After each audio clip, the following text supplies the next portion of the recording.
Hi folks, I'm sitting here in my car, just probably been for about 15-20 minutes I suppose, and just doing some thinking, and I have my laptop with me, so I decided to maybe just record some thoughts down. I've been thinking that, I've been, for my whole life, I've been different. I felt it since I was day one, for myself at day one, and I never fitted in to the system at all. I wasn't able to do it. Even though maybe I tried at times, it was just didn't work for me. And I've met other people along the way that were similar in some sense or another, that weren't completely absorbed by the system or culture. They were still rebellious, they were still in touch with their own, I would say, intuition, their own inner voice, their own creativity, their own individuality. And they weren't fully absorbed, as opposed to some people who were absolutely fully absorbed in it, fully absorbed in the game. Okay, even from childhood, even till grown-up adults, etc., like completely absorbed in the game and in the matrix. Then, like I said, I've met others along the way who weren't completely absorbed, and I felt a kingship with them, I felt a fellowship with them. But I would say I can't think of anybody that I've met in my life that managed to keep from being completely absorbed into the matrix, into the collective. Okay, I've seen the most brilliant of people, the most heartfelt, the most gifted, blessed individuals with such awareness, consciousness, intelligence, humor, creativity, imagination, free-spiritedness, and I have seen them all, one by one, absorbed into the matrix. And I've really only met a very few online, I would say, on the internet, and perhaps potentially one other person, an ex-girlfriend of mine, but she lives in another country, and I think she tried to join the system to be absorbed, but there was just something about her that just couldn't handle it, and so she's fighting against it currently, and we talk from time to time. So she's probably the closest person I know in flesh that has not been absorbed completely. So that's saying, in my 38 years and currently, everybody that I'm engaged with in the flesh, face to face or whatever it is absorbed in the matrix. And this has been the story of my life as far as I can remember. It really has been. And it's a painful tale. It's a painful tale. I can't say that completely, because I have met other people along the way that rejected the system, but they themselves were just so broken, right? They couldn't find their feet away from the crowd. They couldn't find themselves. They couldn't be self-sustaining. And they would just be really somewhat unhealthy people. There was one guy in particular, 2 years older than me, went through a dramatic divorce, and he was breaking through to the other side, and it was a beautiful thing to see.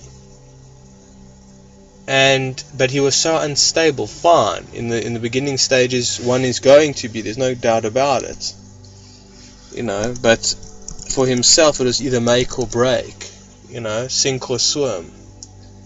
And he wasn't being able to swim very well. It's not an easy break, folks. It's not easy to leave the matrix. It's not easy to leave Plato's cave.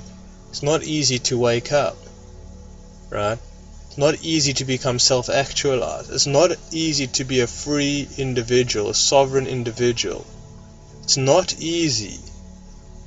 And especially in the world today, I don't know if it's ever been supportive. The world today, the force of the crowd is so strong, the hive mind is so strong. It offers you such a safe haven in a way. It really offers you from your anxieties, from your loneliness. I mean, you really are anxious underneath it all, and you still are lonely in it all, but it sedates you. It really sedates you. So you feel from time to time certain emotions, but not intensely and not for too long. Okay, so the system really helps you to keep sedated and gives you a sense of purpose and meaning, right? And you're just part of the crowd, so you feel safe. You have a fear of your own freedom. In a sense, freedom is really something that is no joke. It's a big deal, folks. It's not like, just be free and wonderful and beautiful and stay, be yourself because everyone else is taken. Folks, to be a sovereign, free individual, thinking person, self-responsible, it's huge. It's not to be underestimated. It's one of the toughest, hardest journeys, I reckon, that there is out there. If there is any other journey that is out there, I think it's the toughest. It's the most grueling. It's the most challenging. It's the most.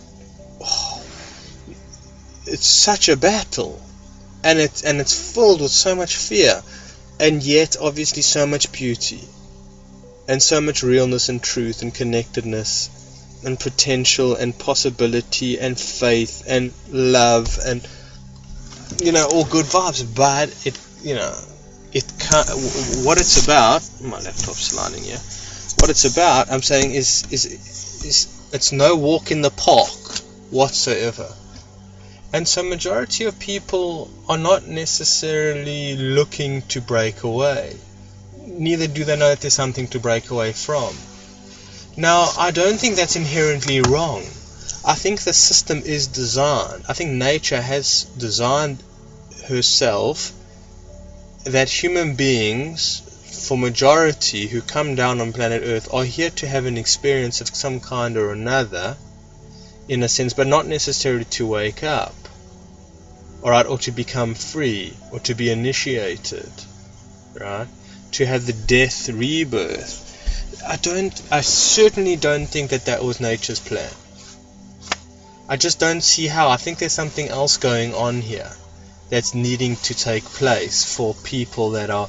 I can't tell you on a soul level what that's about. I've often thought about it, often wondered what it could be. What's the story there? What's the story of so many hundreds and millions, if not billions of people?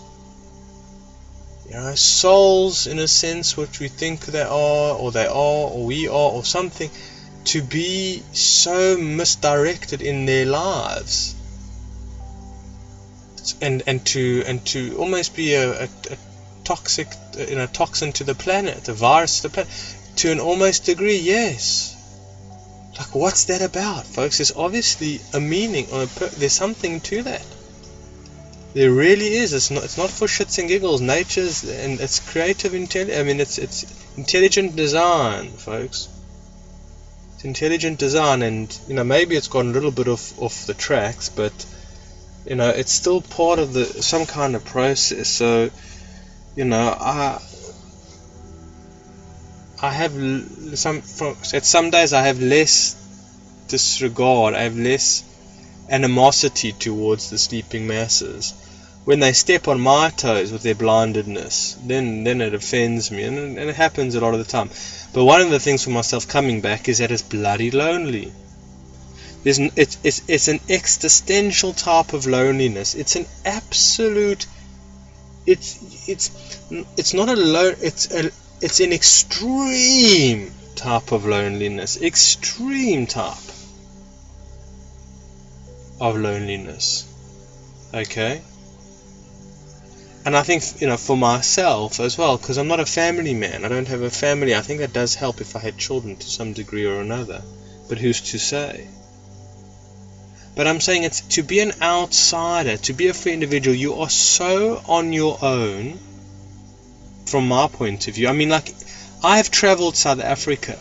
I've gone to Zen temples here. I've gone to ayahuasca retreats. I've gone to Buddhist retreats. You just about name it. I've gone to psychedelic parties. I've done it and searched high, far and wide, and yet I can't come across anybody that I can call a friend.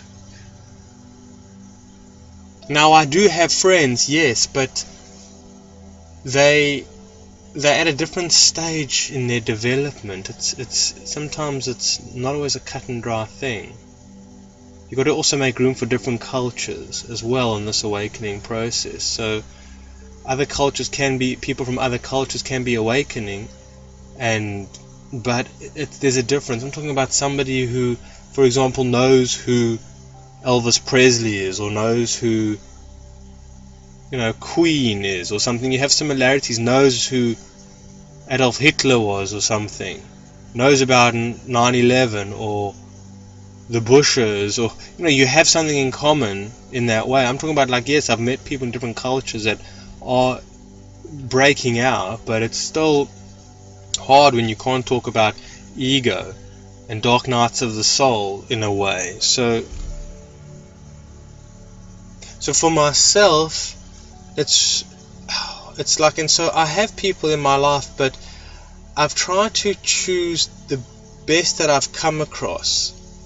Now, that's not to say that these are people that I necessarily am able to connect with and be on the same page as. You see? Like, I mean, also on the one thing, even the people in my life, they never ask me about my videos. They never ask me about my channel. They're not saying, hey, maybe I should have a listen to nobody, not one individual in my life asks about my YouTube channel. Now, for my YouTube channel, I think it's a big deal. I think it's something amazing. I think it's something that's chock full of insights and experiences and heartfulness and wonderful people commenting, nice little family going. I think, and it's a big part of my life. And not one person will ask me, how's my YouTube videos going? Or I should check them out, or what have you been talking about? Not one individual. And so there's a big part of myself that with the people in my life that is missing, that is not there, that is being left out, that is being ignored, right? That doesn't even place. And so for myself, I feel sometimes so disheartened because they can't see the depth of who I am and what I'm about. And that's severe. That pains me. That hurts. Like, I can't tell you, like a hot iron. The fact that in my life and the story of my life and what it's been about, in that loneliness, in that people will only understand me 15% of my potential, and I only get to be with, in that way of 15% with them. And at other times I've got to play games, and at other times they don't understand my sensitivity, my depth. They don't understand that if I'm talking about something, it's not just woo-woo, it's not just in the cloud. It's not just make-believe or ponies and unicorns or something like that. Like, there's substance to what I'm saying, whether I'm talking about synchronicities, psychedelics, dreams, premonitions, psyche, ego, the underworld, dark nights of the soul, evolution, metamorphosis, astrology, tarot, numerology,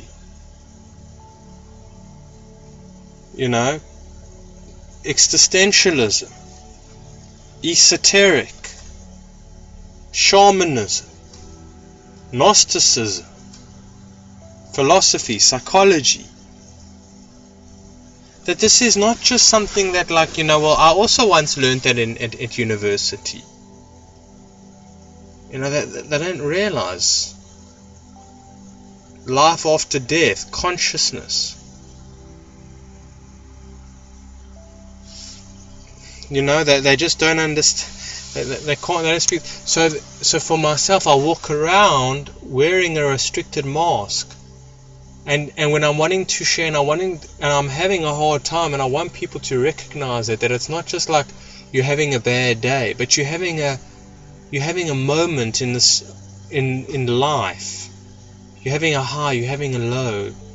You're feeling a loneliness, you're feeling a despair, deep despair. It's not I'm despair that the milk has gone sour, or that they cancelled my favorite TV show, or something or other. That the person that I wanted to win American's Got Talent didn't win, or something, or I'm still frustrated they haven't released the latest iPhone, or something like that. Or my friend, she didn't call me, or she didn't tag me in those photos that we took together at the club, or something like that. Like on the superficial things. It's like when I'm really feeling despair, real despair, or real ecstasy, that for them it doesn't there's nothing, there's nothing there, there's no fiber there, there's no substance, it's nothing, it's diluted, it's I don't know.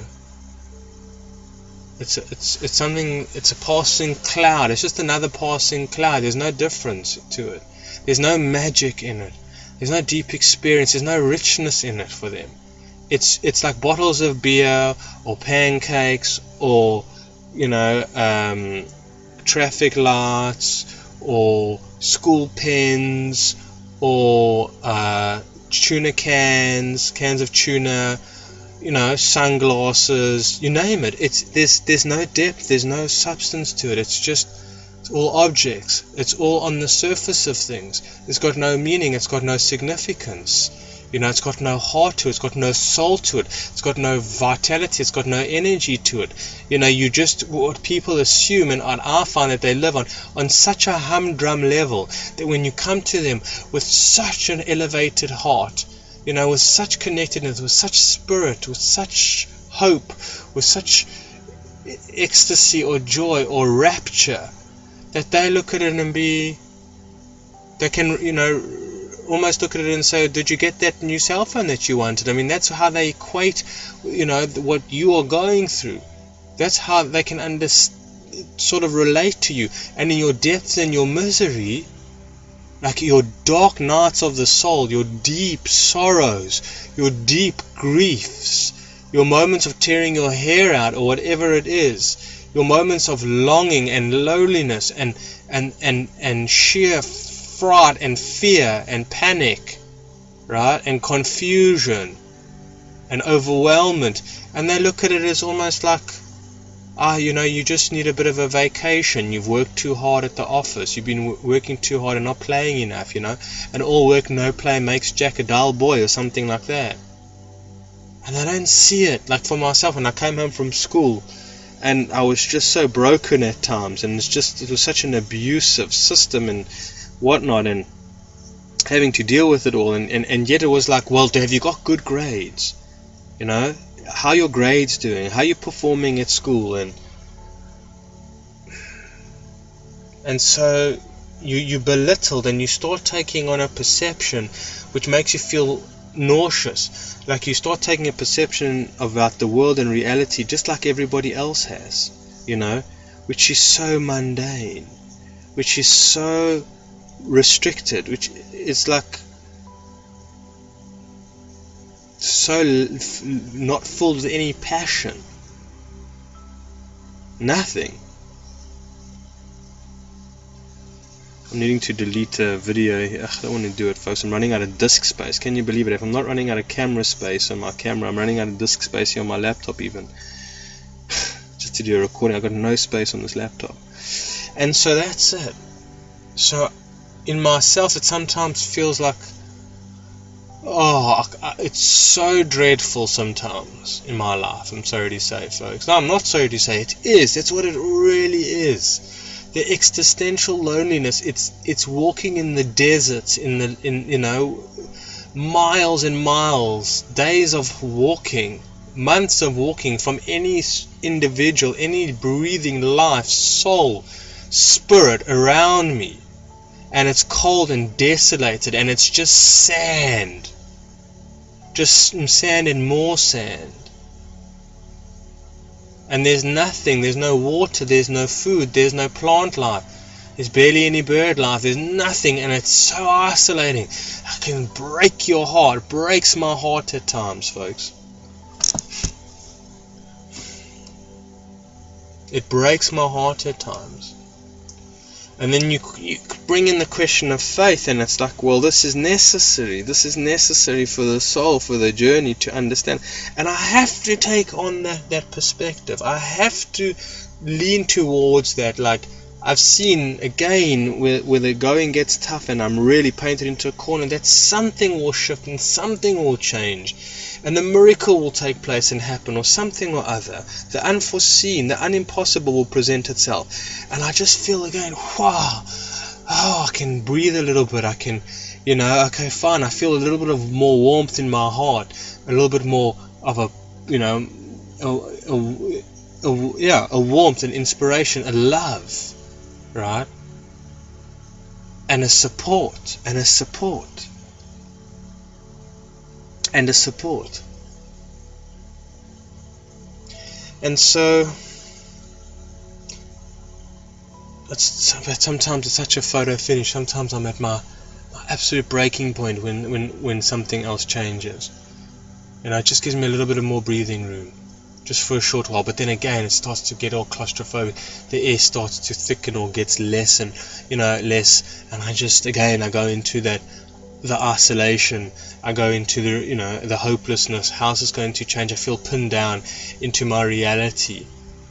And then again, I have to wait, be patient, pray, have an open heart, honor my despair, honor my grief, honor my isolation, honor the splitting coldness of and the faraway look from the people in my life's eyes when I look at them, and I just look and they're just glassy-eyed over, and there's nobody, and they look like mannequins that I could just push over and they would just fall and break and smash into 100 pieces. And I feel that, and so what am I saying? And going into that, and then I'm going back and forth here, folks, but you see what I'm saying? I lost my point there. But so there's all those moments, and I have them, and they're so heavy. I don't see a way out. How's this going to play out? What's going to happen? And I get sick. I feel sick. I feel nauseous. I feel overwhelmed. I feel, and then I gotta hang in there. Got to hold the faith. It's not for nothing. And then also I got to grieve for the past of that. This is not new in my life. This has been going on for a very long. This has been going on for my whole life. Yes, I've had moments where it's let up a little bit, but it's been going on for most of my life, in the most extreme ways possible. I have met thousands of people in my lifetime, and only connected with a very few. And those very few, like I said, are absorbed into the matrix. So where are they now? So this is a theme of my life. I walk alone. In my own personal life. I do not have direct support. And so it's been a story of my life, and so I need to grieve it, I need to appreciate it, I need to acknowledge it, and I just need to say, well, it is what it is, and I can't lose the bigger picture of things. And I mustn't feel victimized by it, and I mustn't feel hopeless by it, I mustn't feel punished by it. and I mustn't feel so raw about it. But I must feel day in and day out like, I need to just carry on, find the strength, find the will, find that which is inside of me, and carry on through the challenges, through the adversities, through the isolations, through the monotonous repetition of the day, through having to deal with the world that's going mental, that's losing all touch of beauty and sacredness and divinity and meaning, right? They are insane. They're going even worse, right? It's pathological. It's narcissistic. It's heavy out there, folks. And yet I'm having to pull myself through all of that as well.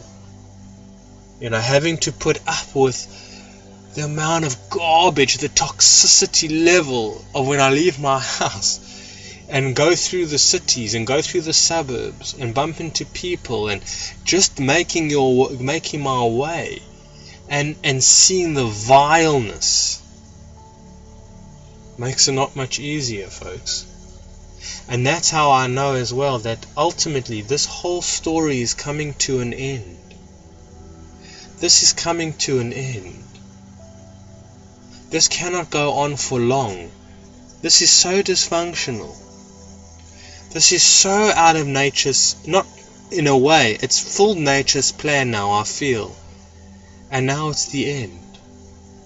And I have so mixed feelings about it being the end, folks. I really have mixed feelings. One of parts of me are celebrating, and other parts of me are very nervous about it. Now, why wouldn't it be this? Which is I'll do for another talk. But it can't continue this way. There are just too many people around everywhere, and there's not enough love, and there's not enough meaning, and there's not enough beauty. And I don't think nature will support that. I think that as part of evolution, we don't know what it is yet. It's still unfolding. It will take place and happen, what we'll do, and we will see perhaps what it was all for. But at the end of the day, there needs to be beauty, love, and meaning, right? There needs to be integrity. There needs to be sacredness. And without that, there's no reason for something to exist. And so we're reaching those levels soon enough, if we haven't reached them already, and it's game over. And so for myself, I look forward to my whole narrative changing one day, and being in the presence of kindred spirits who have made it through the deserts, and where we can share stories and we can recognize one another, not just in flesh, but in soul and spirit. And I look forward to that day. And if it doesn't come, I have a feeling that when we die, we meet the real essence of one another. But that's also for another talk. Folks, I really appreciate you being there, to listening to me on this wild ride. I mean, here I am, talking in my car. Aaron, 38 years old, right? Durban, South Africa. What a weird circumstance. Talking about such subjects, such heart, with such passion, I feel. On this weird, fantastic, crazy, maddening, gorgeous, beautiful journey.